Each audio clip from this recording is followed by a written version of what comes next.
গৰিমা শইকীয়া গাৰ্গক অপমান মুখ্যমন্ত্ৰী হিমন্ত বিশ্ব শৰ্মাৰ হয় বানপানীৰ সাহায্য উঠাইছে যিহেতু গৰিমা শইকীয়া গাৰ্গে বানপীড়িত অঞ্চলৰ লোকসকলৰ কাষলৈ গৈছে গৰিমা শইকীয়া গাৰ্গে আৰু সেই গৰিমা শইকীয়া গাৰ্গক অপমান কৰা হৈছে মুখ্যমন্ত্ৰী হিমন্ত বিশ্ব শৰ্মাই কিহৰ কাৰণে গৰিমা শইকীয়া গাৰ্গক অপমান কৰা হলে ভিডিঅ'টোত মই সবিশেষ আপোনালোকক জনাবৰ কাৰণে চেষ্টা কৰিম আশা কৰিছো ভিডিঅ'টো আপোনালোকে আৰম্ভণিৰ পৰা শেষলৈকে চাব যিহেতু উজনি অসমৰ বহু ঠাই বানত সম্পূৰ্ণৰূপে বিধ্বস্ত হৈ পৰিছে 19 তাৰিখত যোৱা 19 তাৰিখৰ যি বানে বিভীষিকা ৰূপ লৈছিল উজনি অসমৰ তিনিখনকৈ জিলা নিমিষতে শেষ কৰি দিছিল বহু মানুহে গৃহহীন হৈ পৰিছিল বহুতে আপোনজনক হেৰুৱাব লগা হৈছিল অসমৰ প্ৰত্যেকজন ব্যক্তিয়ে যোনে যেনেকৈ পাৰে হাত উজান দিছিল সেয়া পথৰ কাষত খুজি মাগি খোৱা ব্যক্তিজনেই নহওক কিয় তেওঁ হাত উজান দিছিল যাতে সেই বানপীড়িত অঞ্চলৰ লোকসকলে কিছু সকাহ পায় তেওঁলোকৰ কাৰণে যাতে কিছু সাহায্য আগবঢ়াব পৰা যায় সেইবাবে বহু দয়াশীল ব্যক্তিয়ে হাতত একোটা বাকচ লৈ বানপীড়িত অঞ্চলৰ লোকসকলক সাহায্য দিবৰ কাৰণে তেওঁলোকক এমুঠি অন্ন খুৱাবৰ কাৰণে ৰাইজৰ পৰা সহায় সহযোগ বিচাৰিছিল আজিৰ পৰা দুদিন আগত দেখিবলৈ পোৱা গ'ল মুখ্যমন্ত্ৰী হিমন্ত বিশ্ব শৰ্মা যেতিয়াই মুখ্যমন্ত্ৰী হিমন্ত বিশ্ব শৰ্মাই বানপীড়িত অঞ্চলসমূহলৈ গ'ল সেই পৰিস্থিতিসমূহতে পৰিলক্ষিত কৰিলে তাৰ পিছত যিসকলৰ বহুখিনি ক্ষয়ক্ষতি হৈছে তেওঁলোকক আশ্বাস দিলে যে তেওঁলোকক চৰকাৰখনে যেনেকৈ হওক যি ধৰণে হওক সহায় সহযোগ কৰিব তেওঁলোকক ঘৰ পৰ্যন্ত সাজি দিয়া হ'ব এনেধৰণৰ প্ৰতিশ্ৰুতি দিয়া হ'ল হিমন্ত বিশ্ব শৰ্মা ডাঙৰীয়াই এইদৰে প্ৰতিশ্ৰুতি দিলে কিন্তু তাৰ পিছতে যিহেতু আপোনালোকে দেখিছে সকলোৱে মেঘৰঞ্জনী অভিনেত্ৰী মেঘৰঞ্জনীয়ে তেওঁ লণ্ডনত নৃত্য কৰি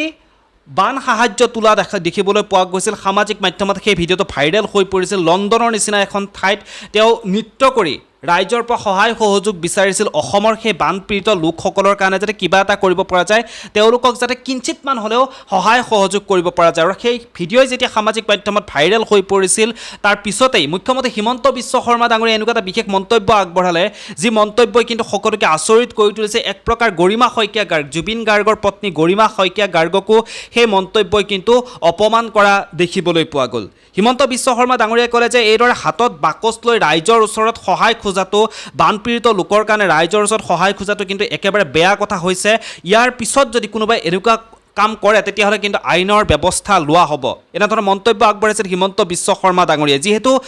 বানপানী হোৱা বহুদিন পিছত হিমন্ত বিশ্ব শৰ্মা ডাঙৰীয়াই সেই অঞ্চলসমূহ পৰিলক্ষিত কৰিব গ'ল আৰু তাৰ আগলৈকে অসমবাসী ৰাইজে প্ৰত্যেকজন অসমবাসীয়ে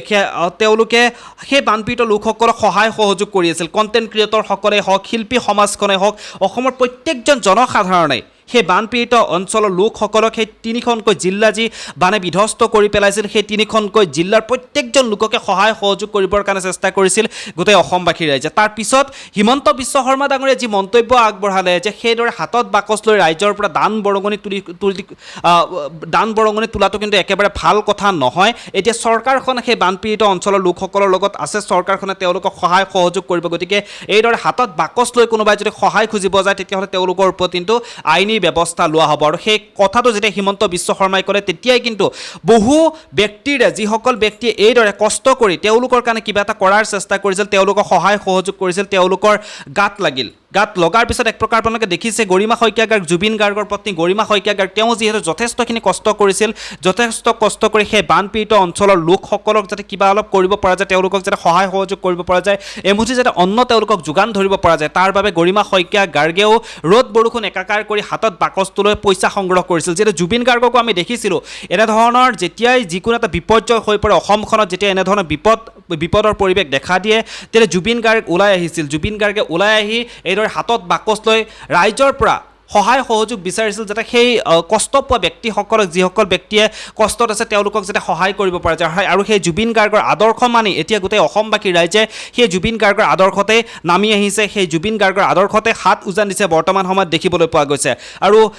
দেখিবলৈ পোৱা গৈছে যে মুখ্যমন্ত্ৰী হিমন্ত বিশ্ব শৰ্মাৰ যি মন্তব্য সেই মন্তব্যৰ পিছতেই কিন্তু সকলোৰে এক প্ৰকাৰ দুখ লাগিছে আৰু জুবিন পত্নী গৰিমা শইকীয়া গাৰ্গেও যিহেতু হাতত বাকচ লৈ এইদৰে টকা সংগ্ৰহ কৰিছে বানপীড়িত অঞ্চলৰ লোকসকলক কিছু পৰিমাণে সহায় কৰিবৰ বাবে গতিকে এক প্ৰকাৰ গৰিমা শইকীয়া গাৰ্গকো অপমান কৰা হৈছে এইটো বিষয় লৈ আপোনালোকে কি ভাবে আপোনালোকৰ মতামতখিনি জনাবৰ কাৰণে একেবাৰে নাপাহৰিব আপোনালোকে তলৰ কমেণ্ট বক্সত কমেণ্ট কৰি আপোনালোকৰ মতামতসমূহ জনাব বুলি আশা কৰিছোঁ এই ভিডিঅ'টোৰ পৰা ইমানতে বিদায় লওঁ পুনৰ লগ পাম এনেধৰণৰ কিছু নতুন খবৰে ধন্যবাদ